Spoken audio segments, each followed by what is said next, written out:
पांडुरंगाकडून प्रथम नमन दुसरे चरण संतांची त्यांच्या कृपादाने कथेचा विस्तार बाबाजी सद्गुरु उदास तुका जयांचे केले स्मरण होय सकल विद्यांचे अधिकरण तेची वंदू श्री चरण श्री गुरूंचे ते नमस्कार नियता चले आओ जी पवन कुमार अमर हरि कीर्तन में चले आओ जी पवन कुमार अमर हरि कीर्तन चले आओ जी पवन कुमार अमर हरि कीर्तन में चले आओ जी पवन कुमार अमर हरि कीर्तन में राम जी को लाना लखन जी को लाना राम जी को लाना लखन जी को लाना आओ सब परिवार पधारो हरि कीर्तन आओ जी पवन कुमार अमर हरि कीर्तन आओ जी पवन कुमार अमर हरि कीर्तन चले आओ जी पवन कुमार अमर हरि कीर्तन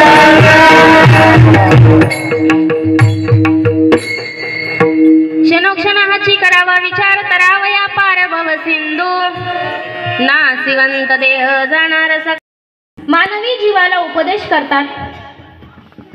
जगद्गुरु तुकोबाराय या अभंगाद्वारे सांगतात की मनुष्य देह हा नाशवान आहे, नाश पावणार आहे, तरी सुद्धा या नश्वर देहाची सार्थकता या मनुष्य जन्मामध्ये आहे।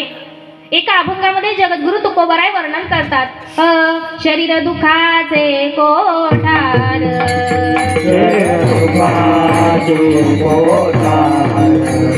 शरीर रोगाचे भांडार शरीर दुर्गंधीचे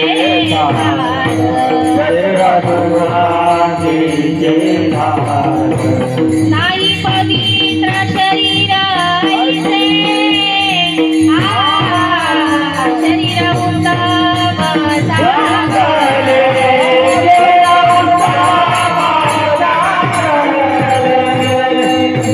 काय म्हणतात तुकोबाराय शरीर दुखाचे कोठार शरीर रोगाचे भांडार शरीर दुर्गंधीचे सार नाही पवित्र शरीर ऐसे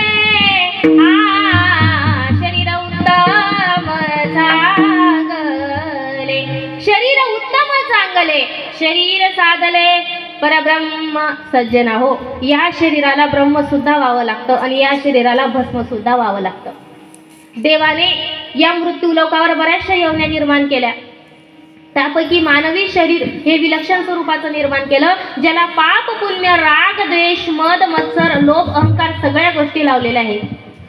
मनुष्य त्याच्या बुद्धीच्या कौशल्यावर उत्तम पुरुषही होऊ शकतो आणि त्याच बुद्धीचा जर गैरवापर केला ना तर राक्षसही होऊ शकतो. म्हणजे मनुष्याला देवही होता येतं आणि दानवही होता येतं.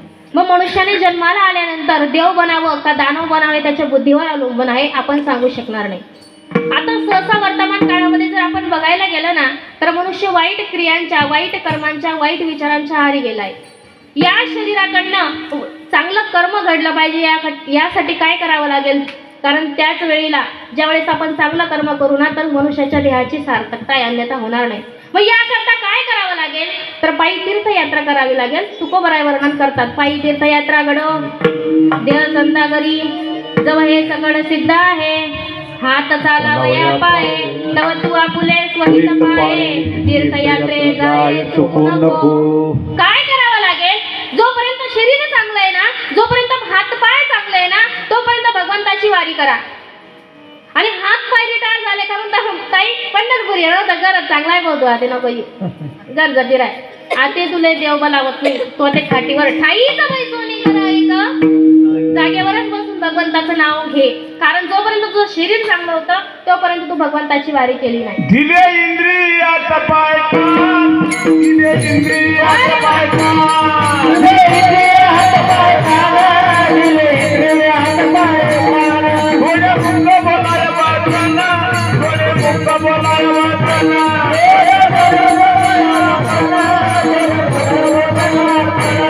यंतु जोडी नाला जगा, यंतु जोडी नाला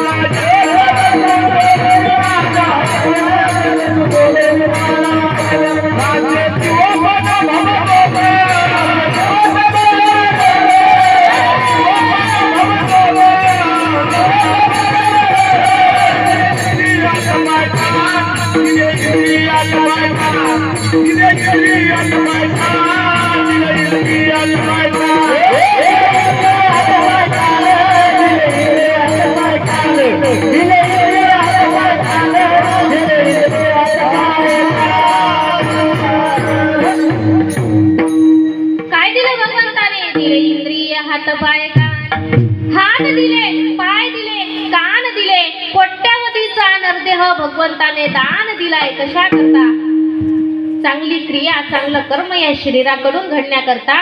कारण ज्या वेळेला चांगलं कर्म शरीराकडून घडेल ना त्या दिवशी आपल्या देहाची सार्थकता होईल.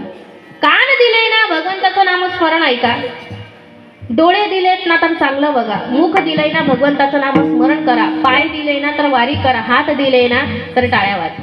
जोपर्यंत पार्ट चांगलं आहे तोपर्यंत. एकदाच का पार्ट गेलं मग काय खरं, ओरिजिनल आणि डुप्लिकेट मध्ये फरक. आमना गावले एक बाबा होतात,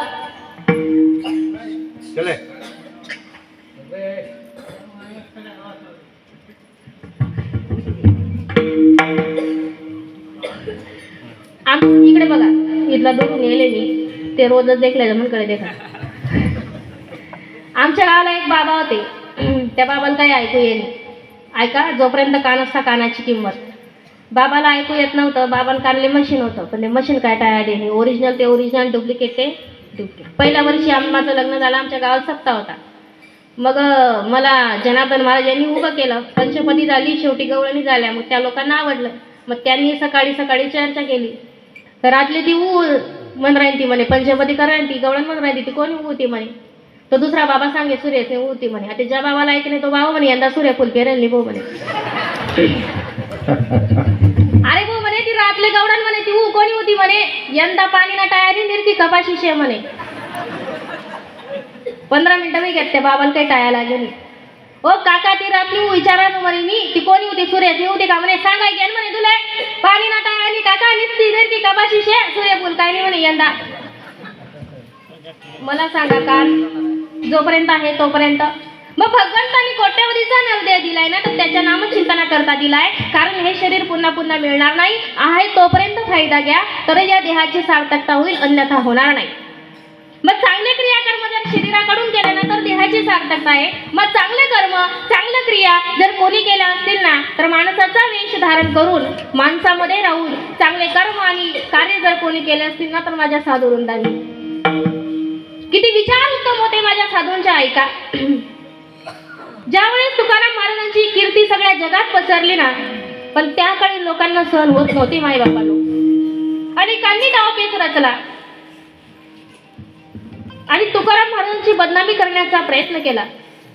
मग तुकाराम महाराजांची बदनामी कोणत्या रूपाने करायची कळत नव्हतं. एका वेश्येला जवळ धरलं आणि वेश्येला सांगितलं म्हणे, जा तू तुकाराम महाराजांची बदनामी कर. ऐका बघा, ती जरी वेश्या होती पण तिच्यामध्ये भाव आणि भक्ती होती, भगवंताविषयीचं प्रेम होतं, तुकोबरायांना मानत होती. तिने सांगितलं, हो ते देवाचे भक्त आहेत आणि देवाबद्दल माझ्या मनामध्ये भाव आहे, मी तुकाराम महाराजांची बदनामी करणार नाही. पण तिला पैशाचं लालूच दाखवलं, तिला विडा दिला. म्हणे हा इतका इतका विडा घे आणि तुला काहीही जरी झालं तरी तुकाराम महाराजांची बदनामी करायचीच आहे, हे घे, अजून काम झालं की अजून देतो. बघा कोणाची नजर कोणावर असते. तिची नियत फिरली. तुकाराम महाराजांच्या मंदिरामध्ये कीर्तन चालू होतं आणि कीर्तन संपल्यावर तुकाराम महाराजांजवळ गेली आणि तुकोबरायांना सांगू लागली, तुकोबा. तुकाराम महाराज एकटे होते. तुकोबराय लटलट कापू लागले, ही स्त्री कशा कारणाने आली असेल. तुकाराम महाराजांजवळ गेली, तुकोबरायांना सांगू लागली, तुकोबा माझी शारीरिक इच्छा पूर्ण करा, मला तुमच्यासोबत एकांत करायचं आहे. तुकाराम महाराजांचं धडकं झालं. तुकाराम महाराजांनी हात जोडले, बाई तू जसा विचार करते ना तसे नाही, आम्ही विष्णूंचे दास आहेत. आणि तुकाराम महाराजांनी तिला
बाई तू जसा विचार करते ना तसे आम्ही नाही, आम्ही विष्णूंचे दास आहेत.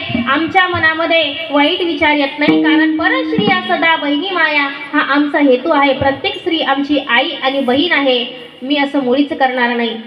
याला म्हणतात उत्तम विचार. करा स्वामी काज गुरुभक्ती पितृवचन विचार कोणता करा, जोडोनिया धन उत्तम व्यवहारे उदास विचारे हेच करी. हा विचार करा. मग कहो विचार करून होईल काय, तर करावं यापार भवसिंधू. ज्याप्रमाणे हनुमंतरायांनी सीतेच्या शोधाकरता 100 योजन समुद्र पार केला ना, तर नल नील जामवंत सुग्रीव आणि हनुमंत चारीच्या चारी जमले आणि जामवंतांनी सांगितलं की सीतेचा शोध घ्यायचा आहे आणि तो 100 योजन समुद्र तुम्हाला पार करावा लागेल. नल म्हणे माझ्याकडनं नाही, सुग्रीव म्हणे मी बी नाही, हनुमंत म्हणे मी बी नाही, जामवंत म्हणे हनुमंतराया बाकीच्यांचं ठीक आहे पण तुमच्या बाबतीत असं व्हायला नको. तुम्हाला माहिती आहे का, जन्मता असे जने सूर्याचे गिळले. तुम्ही लहान असताना सूर्याला गिळण्याचा प्रयत्न केला. सूर्यमंडलाचा अंतर किती आहे एवढं तुम्ही पार करू शकत होते आणि या शिल्लक 100 योजन समुद्र तुम्ही पार करू शकत नाही का? तुम्हाला पार करावा लागेल. जामवंतांनी मागची आठवण करून दिली. हनुमंतरायांनी तो 100 योजन समुद्र पार केला आणि सीतेचा शोध घेतला. करून उड्डाण केले लंकेचे दहन. सीतेचा शोध घेतला. मग ज्याप्रमाणे हनुमंतरायांनी तो भवसागर पार केला ना, त्याचप्रमाणे संत सुद्धा आपल्याला भवसागर पार करायला लावतात. पण तो कोणता भवसागर, तर तो साधा सुद्धा नाही, संसार रूपी भवसागर आपल्याला पार करायचा आहे. विठ्ठल विठ्ठल.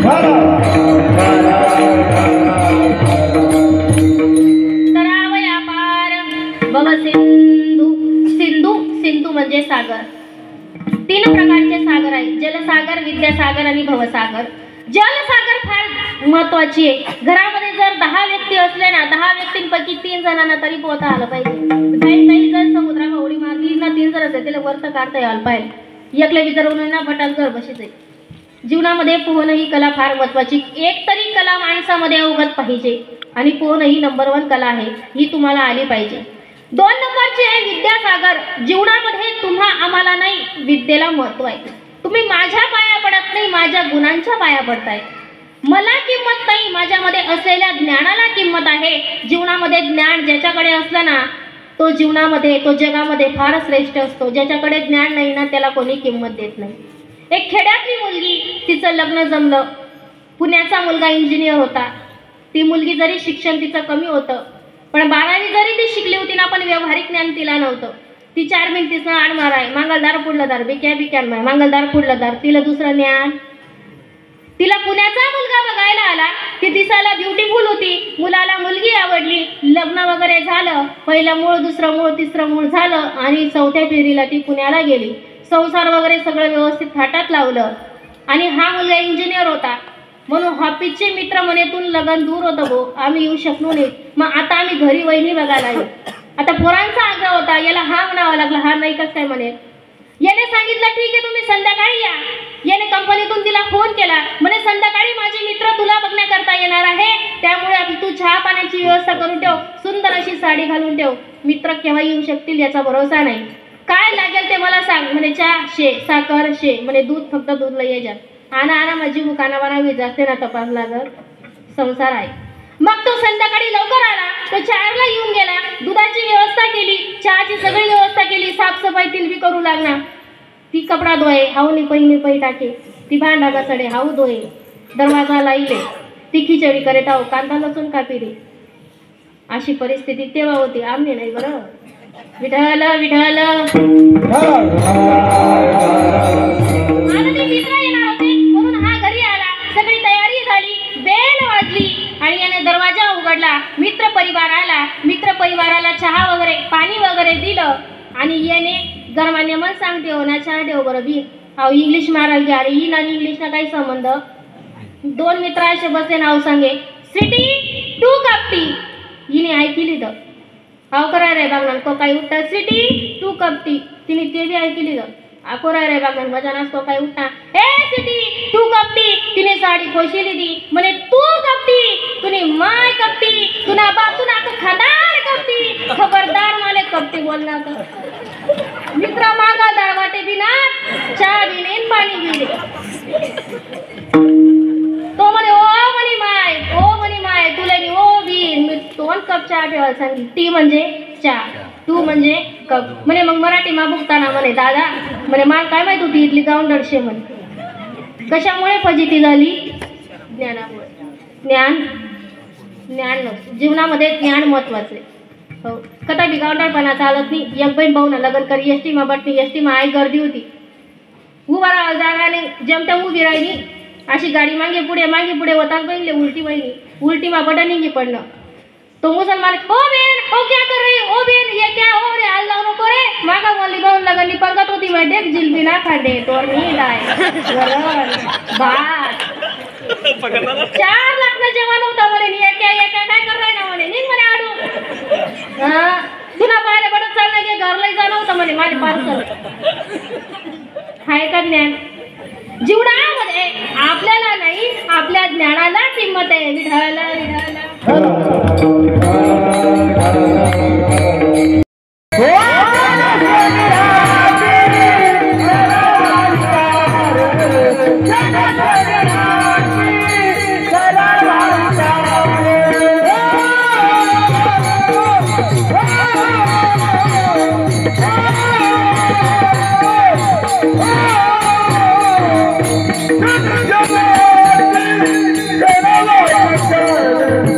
Come on,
बैजबे आणले काय माहिती.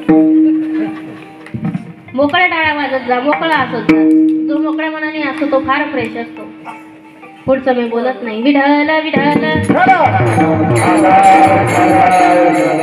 महाराज सांगतात की तुला भवसागर धरून जायचं असेल तर क्षणोक्षणाला विचार करावा लागेल. बरं, तो भवसागर कोणता? तर तो साधा सुद्धा नाही, संसार रूपी भवसागर आहे. आणि तो पार करत असताना जीवनामध्ये क्षणोक्षणाला म्हणजे सेकंदाचा काहीतरी भाग, मिनिटाला विचार करणं फार गरजेचं आहे. ज्या विद्यार्थ्यांनी वर्षभर अभ्यास केला आणि परीक्षेत नापास झाला त्या विद्यार्थ्याला जाऊन विचारा एका वर्षाची किंमत काय असते. ज्या आईने 9 महिने 9 दिवस आपल्या लेकराला गर्भात वाढवलं ना त्या आईला जाऊन विचारा एका महिन्याची किंमत काय असते. एका आठवड्याची किंमत काय असते. त्या वृत्तपत्राच्या संपादकाला जाऊन विचारा एका आठवड्याची किंमत काय असते. एका दिवसाची किंमत काय असते. कष्ट करणाऱ्या त्या मजुराला विचारा एका दिवसाची किंमत काय असते. एका सेकंदाची किंमत काय असते. अपघातामध्ये वाचलेल्या त्या जीवाला विचारा सेकंदाची किंमत काय असते. मिनिटाची किंमत काय असते. गोल्ड मेडल सुवर्ण पदक भुकलेल्या विद्यार्थ्याला विचारा एका मिनिटाची किंमत काय असते. जसं जीवनामध्ये क्षणोक्षणाला सेकंदाला विचार करणं गरजेचं आहे ना, मग तसं संसारूपी भवसागर पार करत असताना क्षणोक्षणाला विचार करणं फार गरजेचं आहे. आणि 3 गोष्टींचा विचार जगद्गुरु तुकोबाराय आपल्याला करायला सांगतात. विठ्ठल विठ्ठल. पहिला विचार आहे संततीचा, दुसरा आहे मरणाचा आणि तिसरा आहे शरीराचा. संततीचा विचार, आपल्या पोटी मुलं चांगले जन्माला यायला पाहिजे याच्याकरता काय करावं. आईची कुसही पवित्र पाहिजे.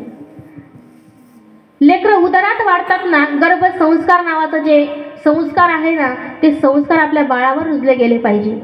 ज्ञानेश्वरी वाचावी, हरिपाठ वाचावा, माळ जपावी, जेणेकरून आपल्या बाळावर संस्कार तसे आले पाहिजे. मुलं कसे पाहिजे. शुद्ध बीजापोटी फळे रसाळ गोमटी, शुद्ध बीजापोटी फळे रसाळ गोमटी अशी मुलं जन्माला आले पाहिजे. आई साहेब जिजामातेने एकच मुलगा जन्माला घातला, पण कैसा आईचा पुत्र देई गुंडा ज्यासाठी लोकी देता, ज्यासाठी लोकी देता, ज्यासाठी लोकी देता.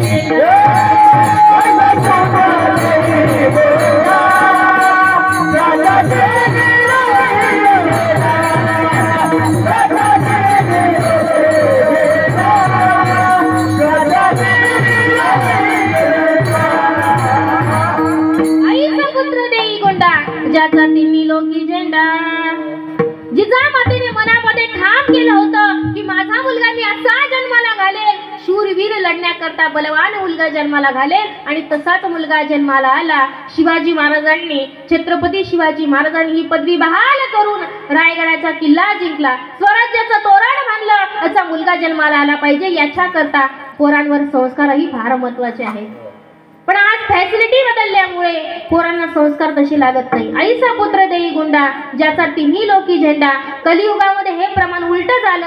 आईचा पुत्र देई गुंडा बोलू आणि आमना पिंट्याले बियर बारमा धुंडा. आताची मुलं होईल का प्रगती? खरं आहे ना हे कलियुगामध्ये काय चालू आहे? असंच चालू आहे. मग अशी मुलं जन्माला येऊन काय फायदा? म्हणून संततीचा विचार करा की पुढे जाऊन आपल्या मुलाचं भविष्य घडवणारे फक्त आई आणि वडील असतात. वाट लावणारे जरी लोक असले ना, पण वाट दाखवणारे हे आई आणि वडील जीवनामध्ये फार महत्वाचे असतात. दुसरा विचार जगद्गुरु तुकोबाराय करायला सांगतात तो म्हणजे शरीराचा. कोट्यवधीचा नरदेव भगवंतानी दान दिलाय. तो कशा करता दिला? देव दिला देह भजन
कशा करता दिलाय भगवंताने देह देवे दिला देह भजन घुमटा भजन का भोजन रातले पुरणपोळी होती सकाळ नाश्तामा काय बनावू दुपारले काय बनावू 4 वाजता काय बनावू फक्त खात जागा नित्य उठून रोज खाव याची चिंता दिन रजनी आची दंतान भाजी ना पोवाड असं का सकाळ काय रांधू संध्याकाळ काय रांधू ते महिला मंडळ का जमल्यात म्हणजे हरिपाठ करतीस का गुलाबाड बोला नाही आपण खरं बोला तुम्ही हरिपाठ करतीस का राग नाही येणार ना मोकळं बोलू ना तुम्ही हरिपाठ करता का जमल्या अशा तुमचा हरिपाठ वेगळाच राहतो तो कारण मारायचा बिन नाथ मारायचा गाता माबी साबडावणे सकाळ काय रांधू संध्याकाळ काय रांधू इमलबाई काय साहेब करू तुम्ही पडी ते कर नाही ना नेमन सांग म्हणे काय करू मला काय विचार असून मालकले विचार म्हणे तो बिचारा काम करी एक पाय पायरीवर एक पाय गरमा आई बहिणी सुरू जा पिठान पप्पा काय स्वयंपाक करू तुला पटी ते कर म्हणे पिठला पैसा की घ्याच म्हणे तुम्ही काय असं काय हरभरा एखादी म्हणे मग काय करत म्हणे तुम्ही काहीतरी सांगा नवीन आयटम बनावस म्हणे तुला पटी ते बनाव म्हणे पटी बी काही बी आहे बाजारामध्ये भेटत बरं नेमन सांग द्या म्हणे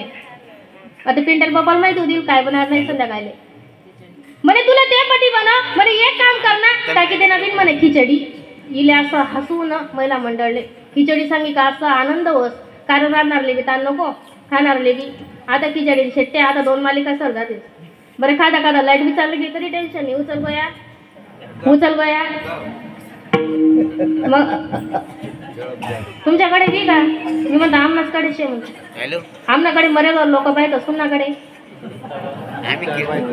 आमनाकडे ही वाय पाणी पडत तुमच्याकडे सारखं मग देवाने देहा कशा करता दिलाय तर भजन करण्याकरता दिलाय ना तर तो शरीर आपण सांभाळायचंय कम खाना और नम जाना कमी खा थोडस खा पण सात्विक अन्न सात्विक आहार घ्या कमी बोला चांगलं बोला कमी झोपा जास्तही झोपू नका जास्त बोलू नका जास्त खाऊ नका जीवनामध्ये तेलकट तिखट गोड आणि खारट हे पदार्थ कमी करा जर तुम्ही जास्त प्रमाणामध्ये सेवन करत असाल ना तेलकट जास्त खात असाल ना तर तुमच्या ह्या नसा आहेत ह्या ब्लॉक होती आणि अटॅक यायची शक्यता असते म्हणून आहार योग्य युक्त आहार विहार नेम इंद्रियाची सार नसावी बासार निद्रा भोगाचर म्हणून दिलाय ना देवाने देह हे शरीर आपल्याला कसं सांभाळता येईल ना तेवढं सांभाळा कारण या शरीराचा भरोसा नाही मरणाचा भरोसा नाही क्षणभंगूर नाही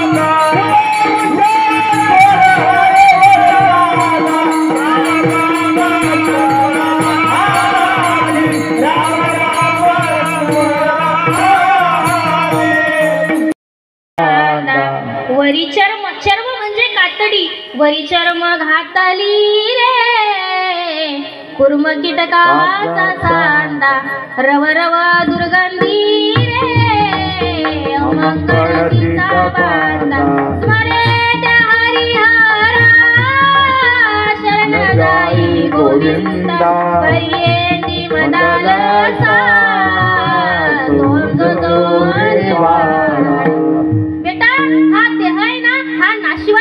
आहे ही जी कातडी ना या कातडीमुळे आपण स्वतंत्र आहोत या कातडीमुळे आपण शाबूत आहोत या कातडीने आपल्याला संरक्षण केलं ही जर कातडी नसती ना तर आपण एकमेकांजवळ उभं सुद्धा राहू शकलो नसतो. इतकी दुर्गंधी आहे शरीराची, इतकं नाचकं आहे, इतकं अमंगळ आहे. पण अमंगळालाही मंगळ करण्याचं काम जर कोणतं असेल ना तर भगवंताचं नामस्मरण. आणि ते भगवंताचं नामस्मरण मंगळ करतं.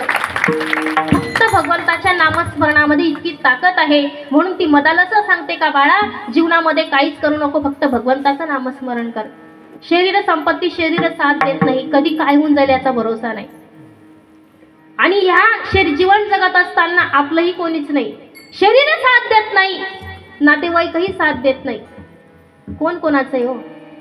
कोणीच नाही. नाही रे नाही कुणाचे कोणी, नाही रे नाही कुणाचे कोणी.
कोणीच कुणाचं नाही.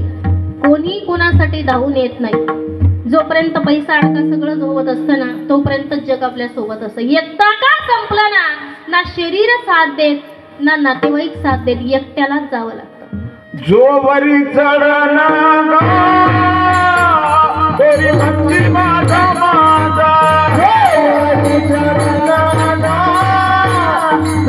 भक्ती माझा माझा, मानतीला थोर दे सुखाची आकाजा,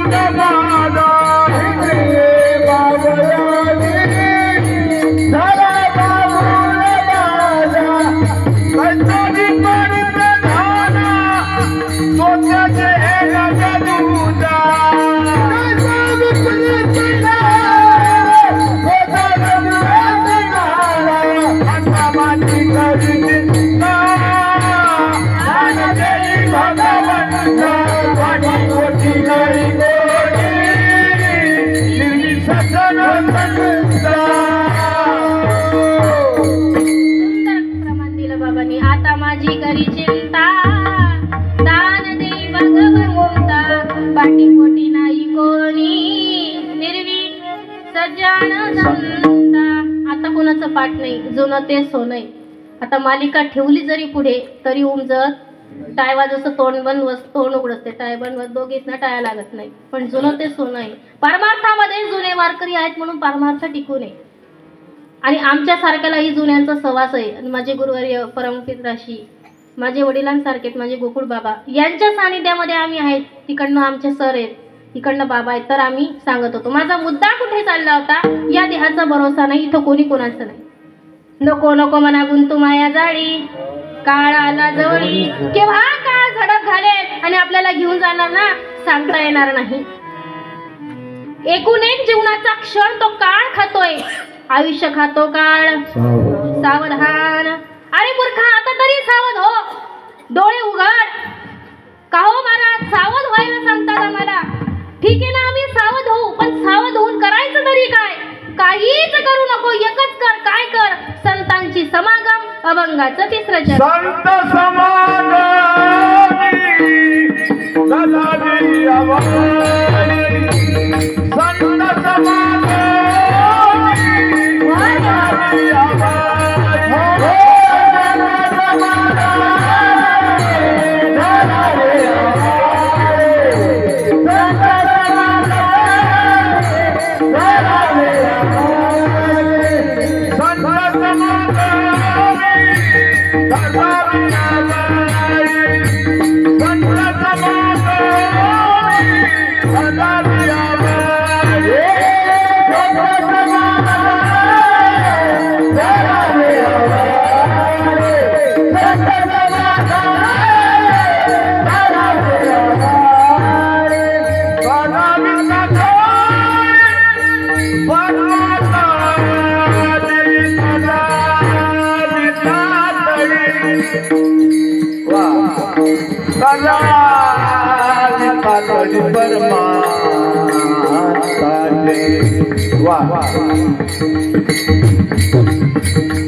सुंदर असं एक से एक बडकर गायनाचार्य आहे. संत समागमे, संतांचा समागम जीवनामध्ये करा. संतांचा समागम जीवनामध्ये एवढा महत्वाचा आहे की संतांच्या सहवासामध्ये राहिलं की जीवनाचा कल्याण होतं. जीवनाचा उद्धार करायचा असेल तर संतांची संगत जीवनामध्ये महत्वाची. संतन के संग लागरे तेरी अच्छी बनेगी, अच्छी बनेगी तेरी बिगड़ी बनेगी. संतन के संग लागरे तेरी अच्छी बनेगी. जीवनामध्ये संतांची संगत करा, अन्य दुसऱ्या कोणाची करू नका. संतांच्या समागमामध्ये राहिल्यावर काय होतं? संतांच्या समागमामध्ये राहिल्याने वाल्ल्या कोळीचा वाल्मिक झाला. देव जन्माला येण्याच्या अगोदर देवाचं जीवन चरित्र लिहिलं गेलं. कोळीयाची कीर्ती वाढली गान केले रामायण. रामचंद्र प्रभू जन्माला येण्याच्या अगोदर रामायण लिहिलं गेलं. हे फक्त संतांच्या समागमामुळे. संतांच्या समागमामुळे जीवनाचा उद्धार झाला. कुणाचा उद्धार झाला? 2 मिनिटं सांगून जाईल. एका वेश्येच्या मुलीचा उद्धार झाला. कोण होती ती? कान्होपात्रा. एक वेश्येची मुलगी भक्ती करून धन्य झाली. कान्होपात्राला देवानं मंदिरात जागा दिली. भक्ती पाहून भक्ताला आले भेटाय श्रीहरी. धनी मलाई दाखवान विठुरायाची पंढरी. सगळ्यांच्या कानपट आहे, मुखपट आहे, सगळ्यांना माहिती आहे. ती कान्होपात्रा एका वेश्येची मुलगी होती. श्यामा नावाची वेश्या तिची मुलगी कान्होपात्रा. तिला असं म्हणायचं होतं तिला असं कळालं की संतांच्या समागमामध्ये जर आपण राहिलं ना तर जीवनाचा उद्धार होतो. ती माऊलींकडे गेली आणि माऊलींना म्हणू लागली की माऊली, मला जीवनाचा उद्धार करायचा आहे आणि उद्धार करण्याकरता मी तुमच्याकडे आली. ते त्यावेळेचं वातावरण होतं, आळंदीचं वातावरण सगळं ज्ञानमय झालेलं होतं की इंद्रायणी का जलवी बोले जय ज्ञानेश्वर माऊली, देहू गावसे तुकाराम बोले जय ज्ञानेश्वर माऊली, जय ज्ञानेश्वर माऊली, भक्तजनांची साऊली. नडोबराया, जीवनाचा उद्धार करायचा, माझा उद्धार करा. माऊलीने सांगितलं तुला जीवनाचा उद्धार करायचा आहे ना, माझ्याकडे जाऊ नको, पंढरपूरला जा आणि पंढरपूरला चरणाजवळ डोकं ठेव, पांडुरंगाच्या चरणाजवळ डोकं ठेव, तुझा उद्धार झाल्याशिवाय राहणार नाही. पांडुरंगाच्या दर्शनाकरता पंढरपूरला गेली, चंद्रभागेचं स्नान केलं, पुंडलिकरायाचं दर्शन केलं आणि पांडुरंगाच्या दर्शनाकरता वारीला लागली. सगळे लोक जायचे, दर्शन करून बाहेर निघायचे, सगळे जायचे, दर्शन करून बाहेर निघायचे. कान्होपात्रेचा नंबर आला आणि भगवंताच्या चरणाजवळ डोकं ठेवलं, पण डोकं काही वरती काढलं नाही, आपले प्राण समर्पित केले.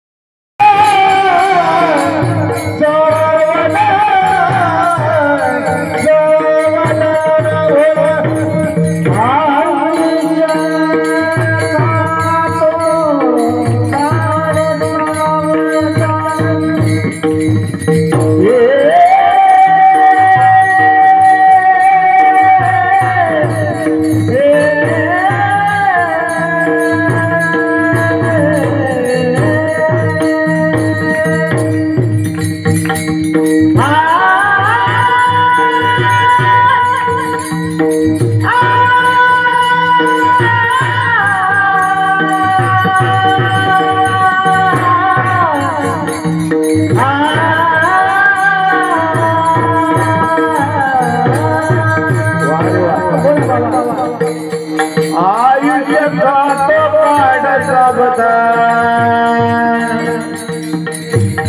आयुष्य खातो काढता बता,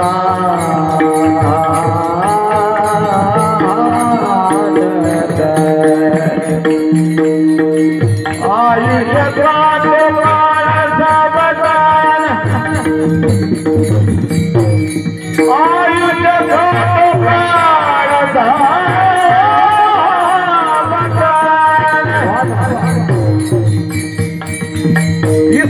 धन की कौन बढ़ाई,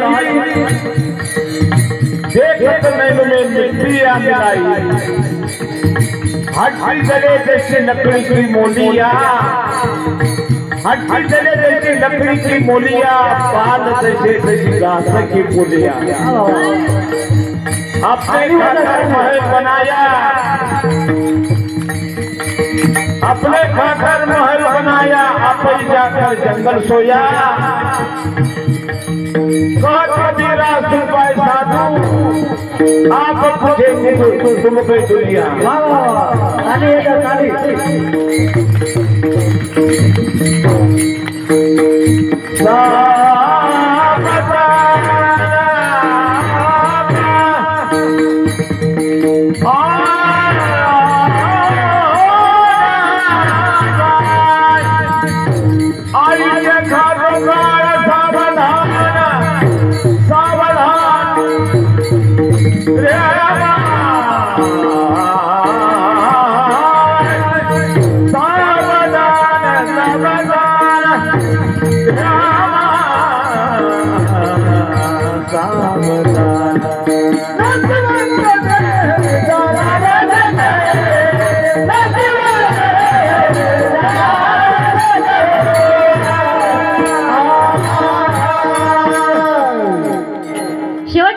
हे तुकोबराय सांगतात की तुका म्हणे इह लोकीचा व्यवहार, नका डोळे दुरे भरून राहो, हा खोटा व्यवहार आहे, हा इह लोकीचा व्यवहार खोटा व्यवहार आहे. असं डोळ्यामध्ये धुकं घालून बसू नका, अहंकार क्रोध या ठिकाणी तुम्ही काही धरू नका, कारण इथं शाश्वत काहीच नाही. शाश्वत जर का कोण असेल ना तर तो भगवान परमात्मा आहे. म्हणून हा व्यवहार खोटा व्यवहार आहे, याच्या डोळ्यामध्ये धुकं घालून बसू नका आणि क्रोधाला आवरा, हा अहंकार सोडा आणि सामान्य जीवन जगा. म्हणून तुका म्हणे इह लोकीच्या व्यवहारे नका डोळे दुरे भरून राहो. मग होईल काय नाशिवंत देह जाणार सकळ आयुष्य खातो काळ सावधान. अल्पशा मतीप्रमाणे अभंग सोडवण्याचा प्रयत्न केला.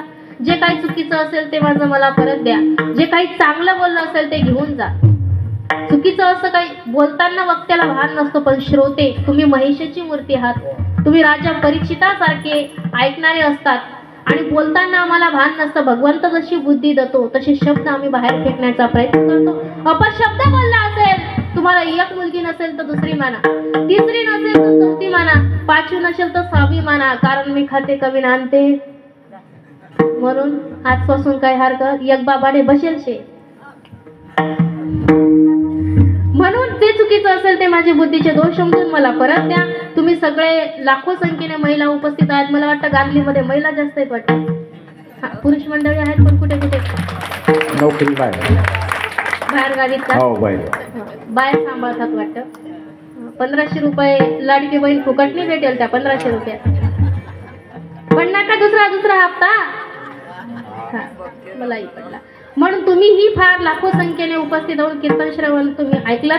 दुरून मंडळी आले त्यांचे आभार. माझे महिला मंडळ नाचू कीर्तनाचे रंगी ज्ञान दीप. लग्नामध्ये कोणीही नाचेल पण इथं उभं राहण्याकरता डेरिंग लागते आणि संत मीराबाई सारखं त्यांनी आज पण स्वीकारलं आणि मागे टाळ घेऊन उभ्या राहिला. जोरदार टाळ त्यांना. त्या ते मोबाईल मध्ये जातील युट्यूबले. तुम्ही काही नाही जावत. एखादी नातेवाईक देखो देखो देखो इमल कशी नाची राहील हो माय. इमल बडेल का? मग कमाल नाचो तुम्ही. असं काय आनंद आहे. आनंद व्यक्त करायचा आहे ना फक्त परमार्थामध्ये. घरचं संसाराचं टेन्शन 2 तासामध्ये आपल्याला काही आठवत नाही. किती टेन्शन असू द्या पण इथं आलं की मूड फ्रेश. भगवंताची ताकद आहे. फक्त भगवंताच्या नामस्मरणाने एवढं जग चाललं. एवढा खेळ आहे, बाकी काही नाही. म्हणून तुम्ही उपस्थित आहेत सगळे गायक वादक मंडळी, गुणीजन मंडळी, तुम्ही सगळं ग्रामस्थ मंडळी, सुंदर असे सण होता. आणि हरिभक्त पारायण माझे गुरुवर्य परमपिता श्री गोकुळजी महाराज हेही उपस्थित आहेत. आमचे विठोबा सर कितीही काम असो पण रात्री कंटाळा करत नाही. म्हणणार आहे मी काही काळजी करू नका. 5 वाजता सोडत नाही तुमले.